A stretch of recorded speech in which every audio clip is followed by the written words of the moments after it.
Hello, Lucy and Conrad and Caleb. Are y'all ready to continue our story of the Fantastic Four versus Klaw, the Master of Sound? Well, I'm ready, so let's go. Remember that Klaw has surrounded Reed Richards and Ben Grimm with a barrier of sonic waves, and the thing tried to break it by throwing a massive machine at it, but whoosh, it just came right back at them, and now they are on the floor in shambles, following the destruction by the sound barrier. So the thing asks, "What do we do next?" So let's find out. What do we do next?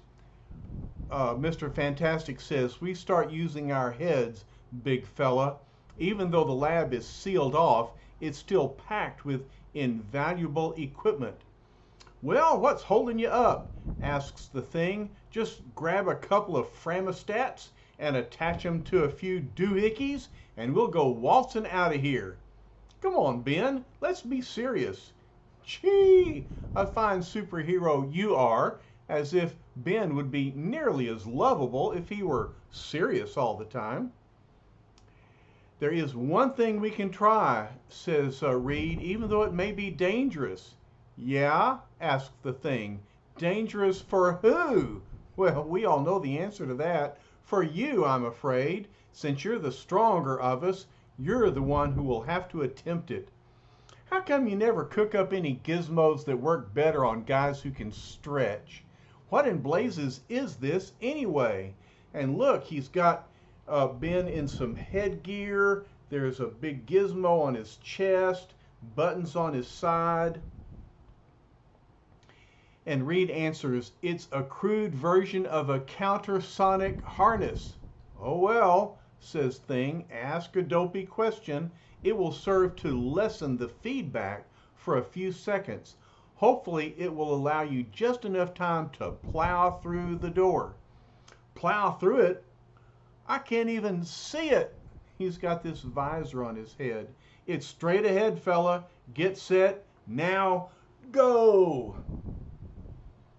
And so, thump, thump, thump, there goes the thing. And Reed says, "When you hit, if the pressure is too great, if you feel you can't make it, fling yourself back." "Thanks, String Bean. You got a swell way of making a guy feel real confident."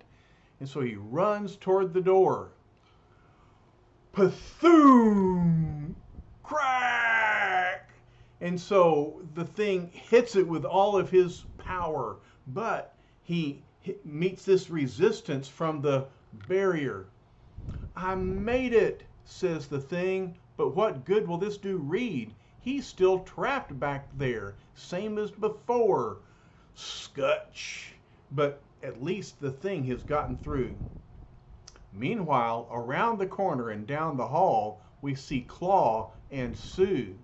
Klaw says, "Now that you've witnessed my invincible power, you must realize the folly of further resistance. Therefore, I command you, contact the Black Panther. When he learns of your plight, he is certain to rush to your aid, to rush right into the final trap of the Master of Sound."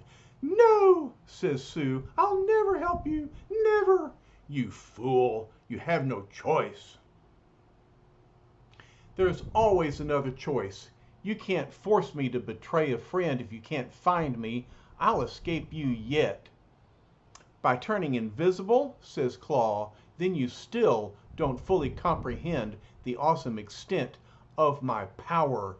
My mastery of sound enables me to accomplish anything, and now I shall demonstrate to prove how unbeatable I truly am." And the invisible Sue rushes off. She thinks, "I've got to reach Reed. He'll find some way to overcome Klaw." But look, as she rushes along, she knocks over a vase. That's going to give him a big hint as to where she is. Zzz, zzz. What good will it do you to run? What good will it do you to become invisible when I can sensitize all the walls and ceilings of this entire floor? For the application of sonic power is the perfect answer to your now useless invisibility. He's right. He's causing my lightest footfalls to sound like the beating of a bass drum. And as she runs down the hall, boom, boom, boom, boom, boom. I can't even hope to escape from him when he can so clearly hear my every step. Sound is the greatest weapon in all the world. It can penetrate anything, overcome anything, and most important of all, destroy anything. Boom, boom, boom, boom. Ah, you're slowing down. You finally appreciate the utter folly of attempting to defy me. But you have demonstrated your fighting spirit, your unquenchable desire for victory. You have shown that I dare not trust you. Therefore, one sonic immobilizer beam, I shall deprive you of your power and perhaps your life as well. No, he's aiming his weapon against Sue. But look who shows up just in time. Before the fateful sonic beam can strike its intended victim, an orange-skinned powerhouse hurls Sue aside, taking the full force of the strange blast upon his own fantastic body. Sue hollers out, "Ben!" Spizz, zzz. "Take cover, Susie gal," says Ben. "This kind of romping around is more up my blue-eyed alley."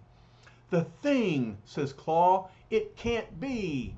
And Ben says, "Well, then, would you believe Rock Hudson?" Zzz. "If you think that nutty, oversized kazoo is going to stop me, it has to stop you," says Klaw. "It can stop a herd of buffalo. It can fell the tallest redwood. It's the concentrated, solidified, converted energy of pure sound." "Yeah," retorts Ben, "I'll try and remember that while I'm clobbering you." And then he thinks, "I wish I felt as sure of myself as I'm trying to sound. That blasted gizmo of his is making me feel as weak as a Yancey Streeter." And Klaw says, "I'll apply more power, more, still more. I'll stop you yet. It cannot affect me, but no other living being can bear it. But it looks like the thing is bearing up under it. He's struggling, and he's fighting against the claw. Higher and higher, stronger and stronger, grows the indescribable intensity of Klaw's awesome sonic beam, until the entire Baxter building is engulfed in a shimmering, spine-tingling aura of sheer, discordant, vibra energy. Zzz. Wow. And look, the people are seeing it and hearing it. Such an unrestrained application of seething force cannot long be contained, and so it is that seconds later the crowd below begins to ask questions. What on earth happened? Every light in the city blew out at the same exact instant. It must be some sort of mammoth power failure. Whatever happened, it came from the top of the Baxter building. It's the FF's fault, them and their weirdo experiments. The Fantastic Four always get blamed because, of course, it's their enemies that come, but the enemies still cause destruction that impacts the city. But we're going to leave New York City, and further away than you might imagine, we're going to look at another equally mystifying event that's taking place as we find Johnny Storm, Wyatt Wingfoot, and the uncanny canine creature known as Lockjaw. And so they're moving from place to place. And Johnny says, "I don't know where Lockjaw has brought us now with that dizzy dimensional transport power of his, but I'm beginning to suspect one thing. Wherever we are is not any place that exists on the planet Earth." "It's too bad, Johnny," says Wyatt. "You keep hoping he will lead you to the trapped Inhumans so that you can find the girl you love again. Yet each dimensional journey seems to take us further and further away from our goal. And yet I've got to stay with Lockjaw to follow wherever he goes. Only he has the power to pass through the barrier that imprisons the Inhumans, the barrier behind which Crystal still is trapped. And yet, says Wyatt, it seems he has been trained to keep others away from the great refuge. He's merely doing what he has been taught. I wonder. Wyatt has an idea. We're merely strangers to him. There is no reason for Lockjaw to obey us, to wish to help us. But if we were to win his confidence, his trust, if there were some way for us to train him, just as the others have trained him. I see what you mean, Wyatt. Why can't we make a loyal pet of him, just as the Inhumans did? But it will require patience, kindness, and a deep knowledge of animal training. Well, I know someone who fits that description. It's not Johnny, but it's the other fella standing there. I bet Wyatt can do that. And he agrees. Who is better equipped for the task than I? Have I not the blood of the Comanche in my veins? Did my forefathers not tame the wild stallion? Did they not... Wait! He's naturally cautious, overly suspicious. In trying to pat him, I received some sort of sudden energy shock. I'm afraid it's hopeless, big buddy. Look, and Lockjaw emits a shock that impacts Wyatt. Hopeless? A strange word to hear from you, Johnny. And Wyatt thinks, he does not deceive me. He fears that Lockjaw may injure me. Hence he wants me to forsake my plan. But I must not. And he says out loud, if the dog has come to this forsaken world, he must have a purpose. I suspect it is to obtain food, food such as Earth can never provide. You mean those wacky-looking things growing over there? Well, it's a chance. I'll burn some off. Your power of flame is sure convenient, Johnny, at a time like this. Sure, pal, I'm just a walking, talking charcoal grill. Wyatt says, I think we've guessed correctly. He's coming toward the strange stems with great eagerness in his eyes. Let's hope it's the stems he's after and not us. Well, Lockjaw is not a meat eater. That would be gross. Wow, I'll say you were right. He's starting to chomp them down like there's no tomorrow. Notice how he seems to release bolts of energy as he eats. He's found the perfect food. Once his belly is full, it should be easier for us to win him over. And then with luck, on to the Inhumans. But now on to the Fantastic Four. Now then, since Johnny and Wyatt don't seem to need any help from us at the moment, this might be as good a time as any to return to FFHQ, Fantastic Four Headquarters, where we find... Woo-wee! Says the Thing, if anyone ever told me I could be knocked cold by some nutty waves of sound, I would have flattened them.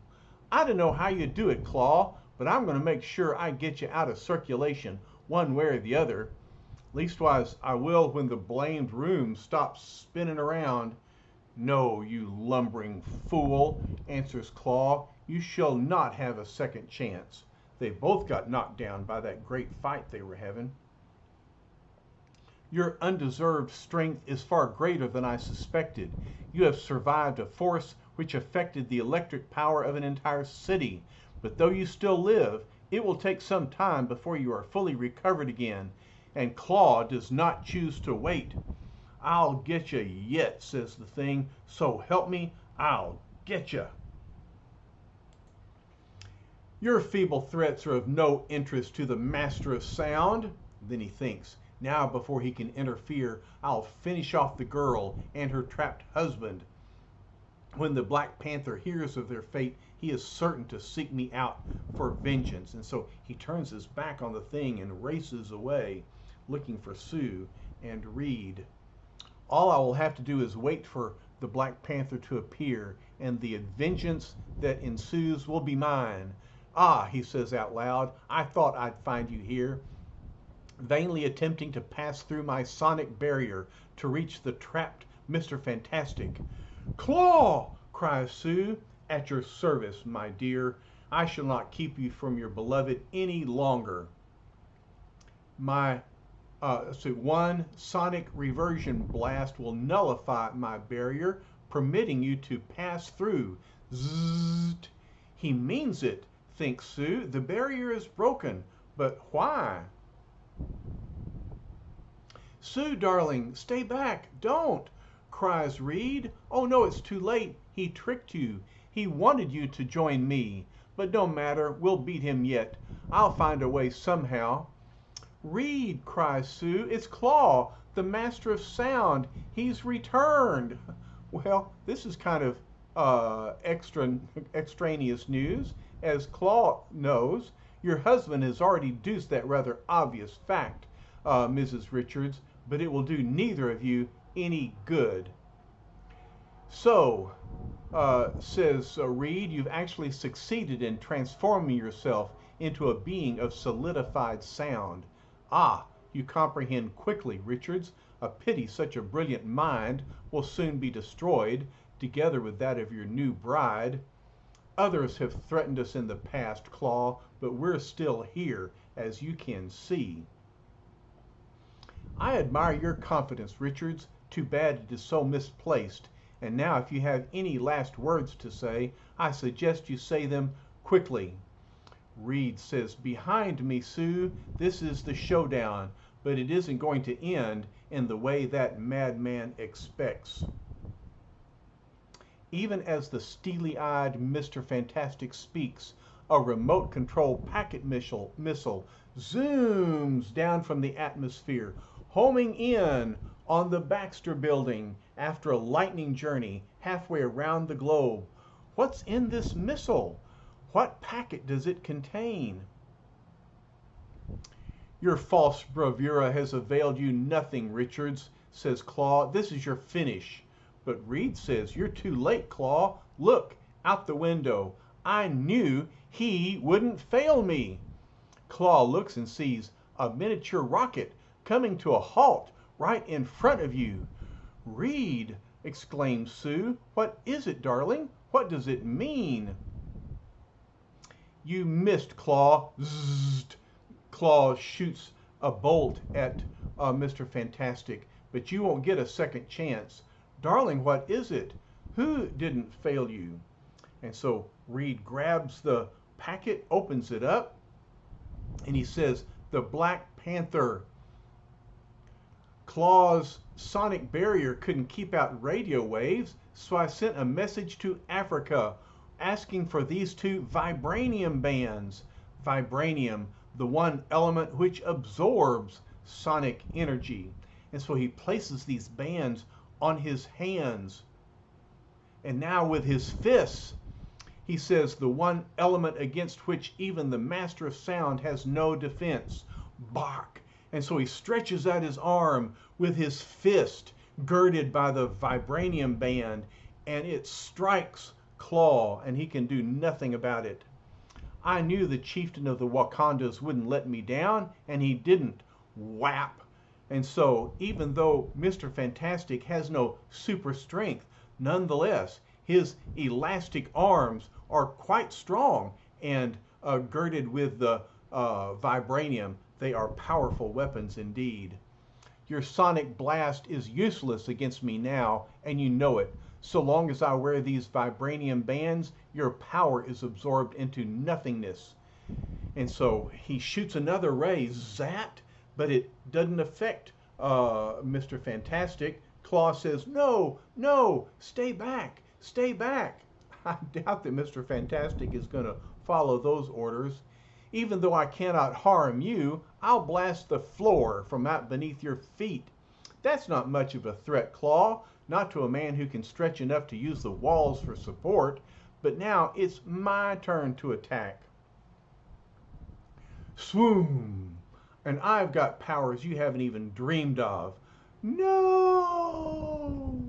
And look, Mr. Fantastic stretches his body out into some great tarpaulin, some sheet that's going to envelop uh, the claw, thwoosh.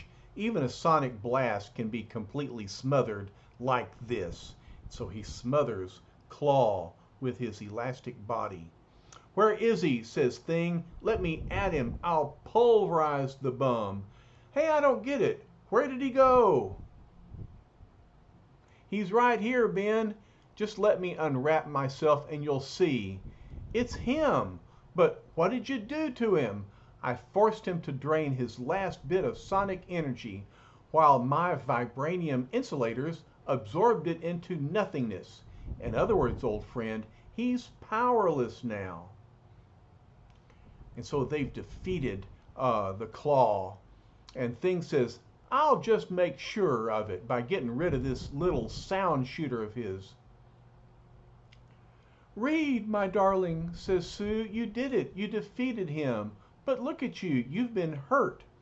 I'll be all right, honey. Just a few bruises, but it was a close one. Mm-mm.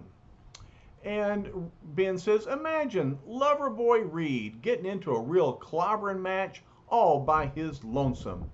It's kind of like the Millennium. All right. So Ben is impressed that Reed took the fight himself this time.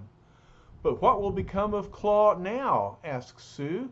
How can we be sure he won't be able to menace mankind again with that horrible power of his? The Black Panther furnished the perfect answer, Sue. The police can keep him safely imprisoned within a cell constructed of raw vibranium, like these two wristbands I'm wearing. And speaking of our far-off friend, here he is on the TV screen, and he says, I trust the vibranium you requested arrived in time, Reed Richards. Just like the cavalry charge in a Western film, we can all rest easier now, for Claw isn't likely to threaten anyone ever again. Don't bet on it, because Claw is too good a villain to get rid of that easily. But, Reed continues, we owe our victory to the Black Panther. Sue says, you must tell him how grateful we are, dear. There is no need for talk of gratitude, replies the Panther. A bond exists between us, a bond far stronger than mere words of thanks, for truly we share each other's respect, each other's deep and abiding friendship. Boy, says Ben, if Honest Abe was busy, I'll bet the Panther could have read the Gettysburg Address for him without batting an eye. There is nobility in that man, Ben. But now we switch scenes once again to a different scene altogether. Our scene changes as we visit a far-off kingdom in a remote section of Europe. As far as the eye can see, everything I behold is mine, my realm, my kingdom. But wait, what is that? A man flying over. No, it is not a man. It is far more than merely a man. Do you see who it is? It's the Silver Surfer. And where is he? Who is it that's watching him? He has come to rest atop a mountain, atop my mountain. Thus fate has delivered the Silver Surfer into my hands. So the Silver Surfer next will encounter, can you read it? Dr. Doom. Oh my word. This is going to be a great story. But before we get to the story of Dr. Doom and Silver Surfer, there's an even better story for us to read. And look, it's got two human torches. Our friend Johnny and a strange human torch, the original Human Torch. We'll read all about him in our next story. And then we'll get back to the story about Dr. Doom and the Silver Surfer. Okay? Are you looking forward to this story? It's one of my all-time favorites. So I'm glad that you're with me on this trip through Fantastic Four stories. I think they're fantastic, and I hope you're enjoying them too. All right, y'all. Love you a lot. I'll be back with you soon. Bye bye.